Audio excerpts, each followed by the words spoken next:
दोस्तों क्या होगा अगर F-35 एयरक्राफ्ट के दो अलग अलग वेरिएंट एक दूसरे के सामने आ जाए। एक ही टेक्नोलॉजी से बना हुआ और एक ही डिजाइन का एक एयरक्राफ्ट क्या अपने ही टेक्नोलॉजी से लैस और एक ही तरीके के दिखने वाले दूसरे एयरक्राफ्ट को हरा सकता है। दोस्तों हाल ही में ही यूरेशियन टाइम्स के एक रिपोर्ट में जानकारी दिया गया है कि अमेरिकी कंपनी लॉकहीड मार्टिन की तरफ से ही निर्माण किया हुआ F-35 एयरक्राफ्ट के ब्रिटिश वेरिएंट मतलब ब्रिटेन में जिन एयरक्राफ्टों का इस्तेमाल किया जाता है वो इसराइल के द्वारा इस्तेमाल किए जाने वाले F-35 एयरक्राफ्ट के आसान शिकार बन सकता है। और आज के इस वीडियो में मैं आप लोगों को बताऊंगा कि अगर F-35B और F-35A का सामना होता है तो उसमें कैसे एक एयरक्राफ्ट दूसरे एयरक्राफ्ट के ऊपर भारी पड़ सकता है। तो डिटेल में जानने के लिए वीडियो के आखिर तक बने रहिए और चैनल को सब्सक्राइब और वीडियो को लाइक जरूर कीजिए। तो दोस्तों अमेरिकी कंपनी लॉकहीड मार्टिन की तरफ से बनाया हुआ F-35 5th generation fighter aircraft के टोटल 3 अलग अलग वेरिएंट है। इन वेरिएंटों को F-35A, F-35B और F-35C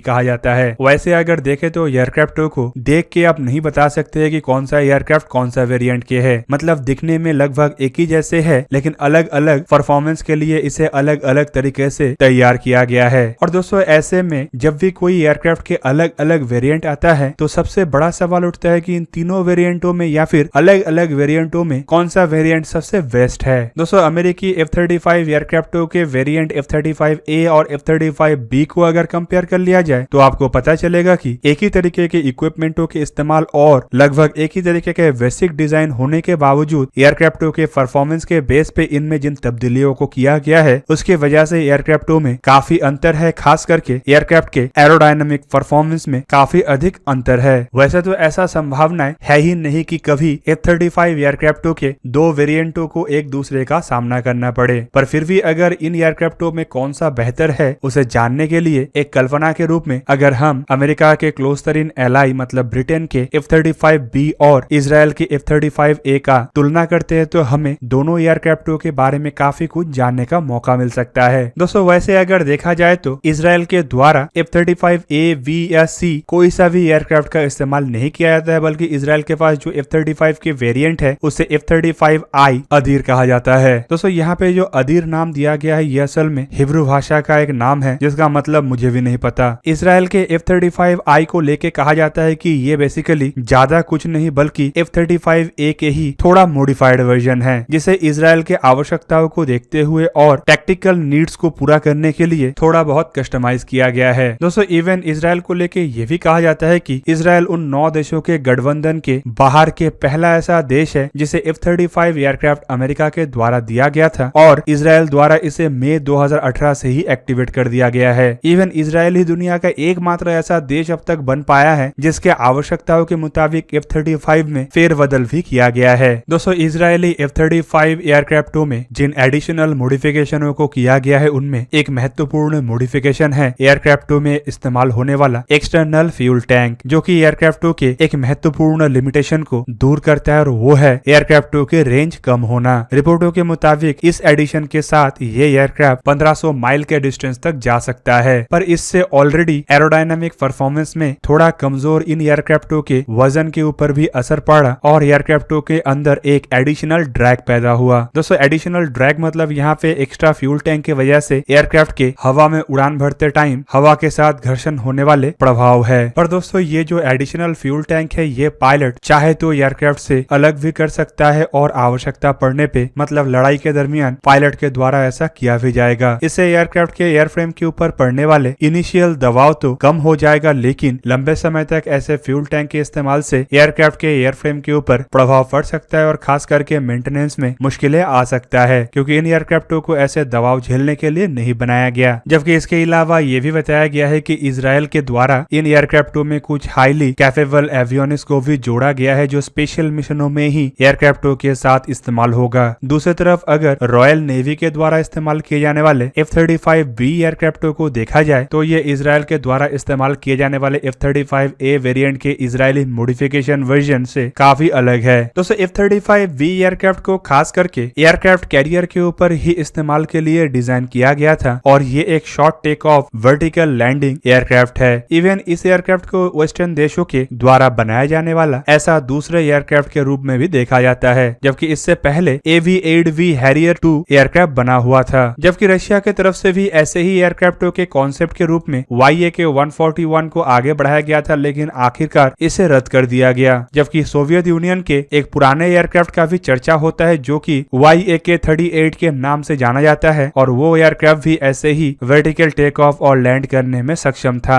दोस्तों, ये जो F-35B एयरक्राफ्ट है, इसके एग्जॉस्ट नोजल को नीचे की तरफ घुमाया जा सकता है, जिससे एयरक्राफ्ट हवा में सीधा ऊपर उठ सकता है, या फिर इसे अगर बेहतरीन तरीके से कंट्रोल किया जाता है तो ये एयरक्राफ्ट एक हेलीकॉप्टर के जैसे एक ही जगह में हवा में लगातार टहल सकता है। जबकि इसके अलावा F-35B एयरक्राफ्ट के कॉकपिट के पीछे एक बड़े आकार के एग्जॉस्ट फैन के जैसे लिफ्ट पैदा करने वाले फैनों को भी लगाया गया है, जो एयरक्राफ्टों के लैंडिंग और टेक ऑफ के दरमियान हैच ओपन करने से दिखता है। दोस्तों, ये बेसिकली ज्यादा थ्रस्ट तो पैदा नहीं कर सकता है, लेकिन एयरक्राफ्टों को हवा में संतुलित करने में काफी अधिक मददगार होता है। दोस्तों, ये जो F-35B एयरक्राफ्ट के वर्टिकल टेक ऑफ और लैंड करने के लिए नोजल को नीचे की तरफ घुमाने का तरीका है, या फिर इसमें एग्जॉस्ट फैन को जिस तरीके से लगाया गया है, ये काफी हद तक सोवियत यूनियन के कैंसल्ड प्रोजेक्ट YAK-141 के जैसा ही है। पर क्योंकि सोवियत यूनियन के द्वारा इस प्रोजेक्ट को आगे नहीं बढ़ाया गया है, तो इस वजह से इसे YAK-141 के साथ कंपेयर करना सही नहीं होगा। दोस्तों, F-35B एयरक्राफ्ट के वर्टिकल टेक ऑफ और लैंडिंग के कारण से इनमें डिजाइन में काफी तब्दीली किया गया है, और इस तब्दीली की वजह से जहां पे एयरक्राफ्ट के स्टेल्थ फीचर के ऊपर असर पड़ा है, तो वहीं पे एयरक्राफ्ट के पेलोड क्षमता, उसके ड्रैग और उसके मैन्यूवरेबिलिटी के ऊपर भी काफी असर पड़ा है। साथ में एयरक्राफ्ट के लिफ्ट के लिए जो फैन का इस्तेमाल किया गया है, उसके वजह से एयरक्राफ्ट के फ्यूसेलाज सेक्शन में एरिया भी घट गया है, और इंटरनल वेपन बे का साइज भी छोटा हो गया है। ऊपर से ऐसे फीचर्स की वजह से एयरक्राफ्ट के फ्यूल कैरिंग कैपेसिटी को भी घटाना पड़ा, जिस वजह से ये जो एयरक्राफ्ट है, ये इतने लंबे रेंज में ऑपरेशनल नहीं है। दोस्तों, इन तीनों जो वेरिएंट है, मतलब F-35A, B और C, इनमें सबसे कमजोर तरीन एयरक्राफ्ट के रूप में F-35B को ही देखा जाता है। पर इसके वर्टिकल टेक ऑफ और लैंडिंग का क्षमता इन एयरक्राफ्टों को बाकी एयरक्राफ्टों से यूनिक बनाता है, और खास करके एयरक्राफ्टों को छोटे से छोटे एरिया में ऑपरेशनल लायक बनाता है, बोल के इसे कहीं पे भी डिप्लॉय किया जा सकता है। दोस्तों, खाली डिजाइन के इन तब्दीलियों की वजह से एयरक्राफ्टों को इतना ही खामियों से गुजरना नहीं पड़ रहा है, बल्कि इसके अलावा कई रिपोर्टों में यह भी बताया जाता है कि इससे एयरक्राफ्ट के रफ्तार, एयरक्राफ्ट के जी लिमिट झेलने का क्षमता जैसे क्षमता को भी कॉम्प्रोमाइज करना पड़ा। पर अगर शॉर्ट टेक ऑफ और वर्टिकल लैंडिंग को छोड़ दिया जाए, और लैंडिंग के बाद अगर हवा में अन्य एयरक्राफ्टों के साथ इसका सामना होता है, तो ऑब्वियसली इन फीचरों की वजह से F-35B को कुछ हद तक भी सही, लेकिन खामियाजा भुगतना पड़ेगा। दोस्तों, अगर कभी F-35A और F-35B का हवा में एक दूसरे से सामना होता है, तो एयरक्राफ्टों में इस्तेमाल होने वाले avionics, electronics, helmet mounting display, radar और हथियारों के पैकेज लगभग सिमिलर होने के बावजूद भी F-35A F-35B के ऊपर हावी होगा, और इसका एकमात्र कारण है एयरक्राफ्टों की मैन्यूवरेबिलिटी। दूसरी तरफ एयरक्राफ्ट के एरोडायनामिक्स परफॉर्मेंस भी F-35A को F-35B से आगे रखेगा। दोस्तों, दोनों एयरक्राफ्टों के स्टेल्थ फीचर लगभग एक ही बराबर होने के वजह से, और beyond visual range, air to air capability भी एक ही बराबर होने के वजह से शायद ही बियॉन्ड विजुअल रेंज में दोनों एयरक्राफ्ट एक दूसरे को चोट पहुंचा पाए। पर दोस्तों, असल लड़ाई देखने को मिल सकता है क्लोज कॉम्बैट के दरमियान। पर अगर F-35A से हटके हम इजराइल के F-35I को देखें, तो शायद इलेक्ट्रॉनिक वॉरफेयर में भी F-35B को पीछे रहना पड़े, क्योंकि इजराइल के F-35I में संभावित F-35A या फिर F-35B के तुलना में थोड़ा अधिक ताकतवर इक्विपमेंटों का इस्तेमाल किया गया है, जो एक तरीके से इजराइल के एयरक्राफ्ट को बेनिफिट दे सकता है। पर दोस्तों, वीडियो के आखिर में मैं आप लोगों को ये भी साफ कर देता हूँ कि ऐसा होने का संभावना ना के बराबर है, और शायद ही अमेरिका के कोई ऐसे एलाई देश जो F-35 का इस्तेमाल करता है, वो एक दूसरे के सामने आए। इवन अगर ऐसा कोई कंडीशन होता भी है, तो शायद अमेरिका के दबाव की वजह से दोनों देश कभी एक दूसरे से लड़े ही ना। पर अगर लड़ाई होता भी है, तो अमेरिका एटलीस्ट ये दबाव रखेगा कि दोनों देश एक दूसरे के खिलाफ अमेरिका के द्वारा निर्माण किया हुआ इन एयरक्राफ्टों का इस्तेमाल ना करे। तो दोस्तों, ये था आज का वीडियो। अगर आपको वीडियो अच्छा लगा तो उसे लाइक कीजिए, और मेरे चैनल को सब्सक्राइब कीजिए, और साथ में बना हुआ बेल आइकन को भी प्रेस कर दीजिए, ताकि आप मेरा वीडियो देख पाए सबसे पहले। जय हिंद।